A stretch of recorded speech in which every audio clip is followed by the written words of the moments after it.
안녕하세요. 우주반야자입니다. 오늘도 1인 가구 내 집 마련에 관한 제 생각을 좀 공유를 드리려고 합니다.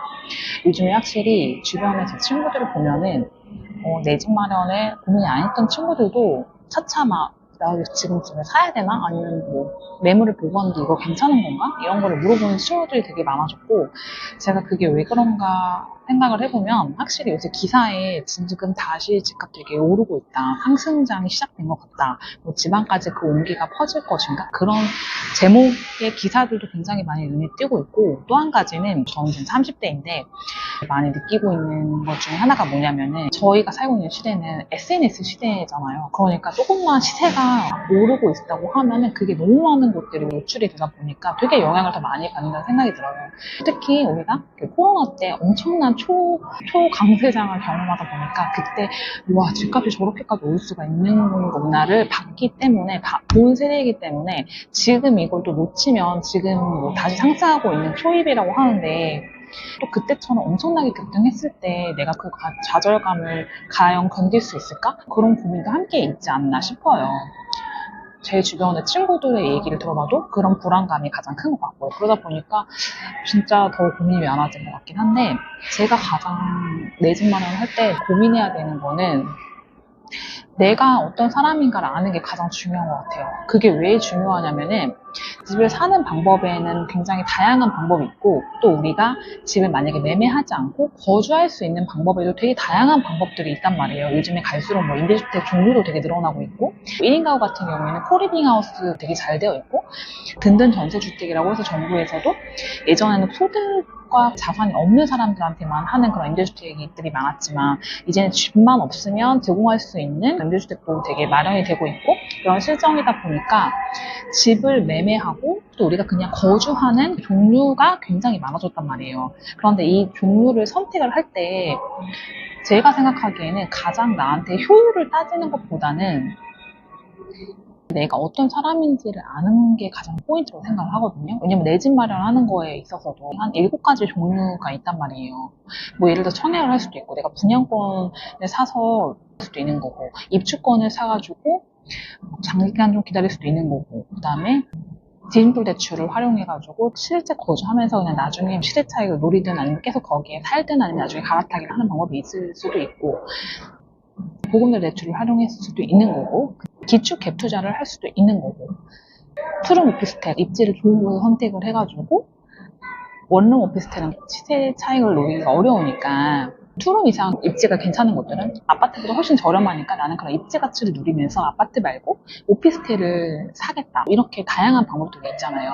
그런데 이걸 선택함에 있어서 가장 중요한 거는 내가 어떤 사람인지를 아는 게 가장 중요한 것 같아요. 왜냐면 첫 번째는 사람들이 집을 사는 게 아무래도 돈이 가장 크게 들어가는 부분이다 보니까 다양한 사람들의 의견을 들어보기도 하고 책도 보고 강의도 보고 유튜브도 보고 뭐 하겠잖아요. 그런데 사람마다 방법이 다 다른단 말이에요. 하는 말도 다 다르고 어떤 사람은 이게 맞다고 어떤 사람은 경매를 꼭 해야 된다고 하고 그런데 그게 어떤 방법이 있다고 해서 그게 나한테 맞느냐랑은 정말 또 별개의 문제잖아요.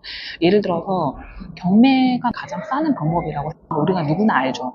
그런데 과연 경매를 해서 내가 세입자를 내보내고 명도하는 그게 잘 해결이 안 됐을 때 그걸 누구나 감당할 수 있냐? 그건 또 되게 별개의 문제란 말이에요. 그러니까 난 그건 못하겠다. 난 그러니까 경매 말고 안전하게 차라리 새 아파트도 살고 싶고 청약 당첨되는 게 가장 안전해 보인다라고 하면 그냥 청약만 파면 되고 이런 식으로 해야 되는 거지 결코 다른 사람의 말해주는 선택지에 있지 않아요. 왜냐면 그 사람들이 그렇게 얘기를 하는 거는 다 자기가 그게 맞기 때문에 그걸 실행하고 성과를 이뤄서 할 수 있는 거지 그게 또 나랑 맞는 거랑은 별개란 말이에요.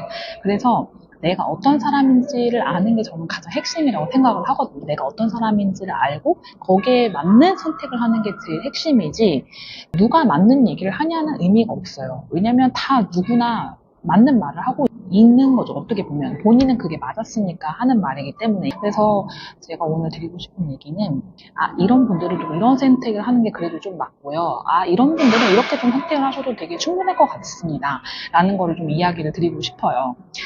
첫 번째로는 내가 만약에 정말 사람 간의 트러블에 있어서 나는 정말 스트레스를 많이 받는 편이다. 통제할 수 없는 환경을 너무 싫어한다. 이런 분들은 제 생각엔 디딤돌 대출이나 보금자리 대출에 맞는 집을 찾아서 그 집에 내가 실제 거주하면서 장기간 거주한다는 그런 거주의 개념을 갖고 접근하고 내 집 마련을 준비하시는 게 좋고요.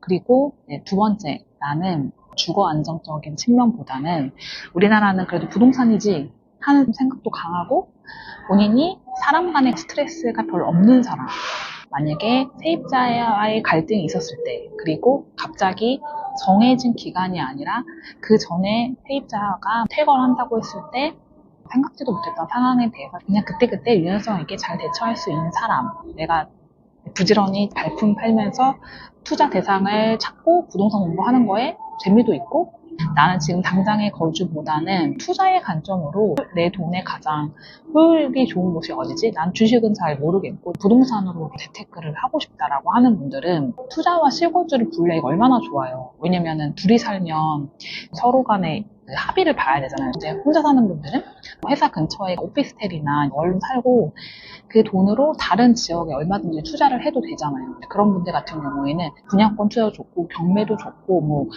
재개발도 좋고 좀 다양하게 공부를 해가지고 투자를 하는 방법, 이런 식으로 실거주와 투자를 좀 분리해서 생각해 볼 수 있는 방법으로 찾아보시면 좋을 것 같아요.